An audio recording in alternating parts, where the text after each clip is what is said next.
So a growing number of state lawmakers are throwing their weight behind Ron DeSantis. The Florida governor appears to be on the verge of launching, he hasn't launched yet, for the White House. Let's bring in Kellyanne Conway, former senior advisor to President Trump. I think, we're in the zone. I understand, perhaps, that Ron DeSantis, the governor of Florida, will throw his hat in the ring.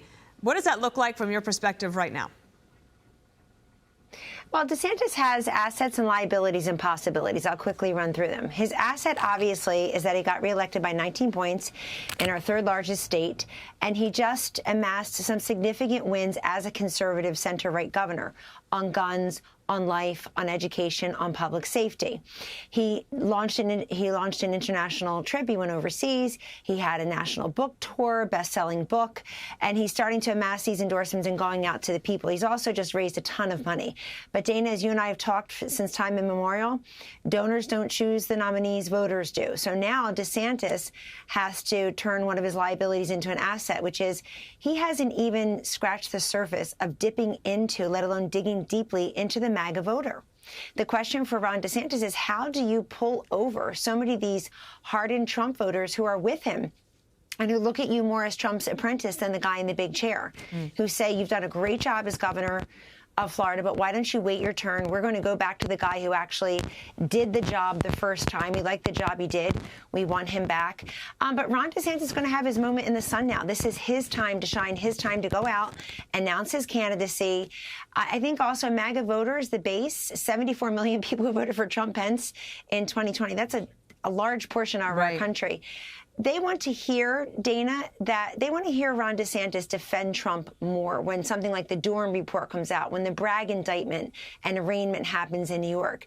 They feel that Ron DeSantis is a good fighter against Disney, but they want him to be a fighter for what's right, and they want him to be a fighter for them. Trump looks as a fighter for the people.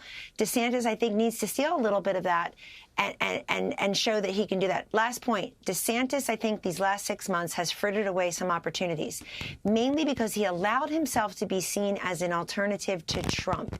His best path is, I'm an alternative to Biden. Yeah. And the way that will transport him into a general election situation so more people can see him that way.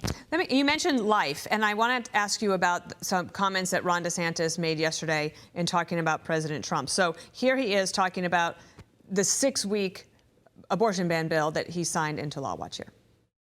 And I think that as a Florida resident, he didn't give an answer about would you have signed the heartbeat bill that Florida did, that had all the exceptions that people talk about. The legislature put it in. I signed the bill. I was proud to do it. He won't answer whether he would sign it or not. If we had all the time in the world, I'd love to ask you, are pro-life voters that might vote in Iowa, New Hampshire, are they the same as the MAGA voters you were talking about? And is this something that DeSantis can use to differentiate between him and the former president? Well, he could, and I believe Iowa had a similar bill signed into law by Kim Reynolds. I'd have to check the actual weeks. Dana, I think the opening bid for these Republican candidates for president has to be the federal 15-week bill. But what Ron DeSantis did in Florida is what the Florida legislature put on his desk, and they represent Floridians. I think, though, there's only one person who can say, I'm a true convert, and I became the most pro-life president in U.S. history, and that's Donald Trump.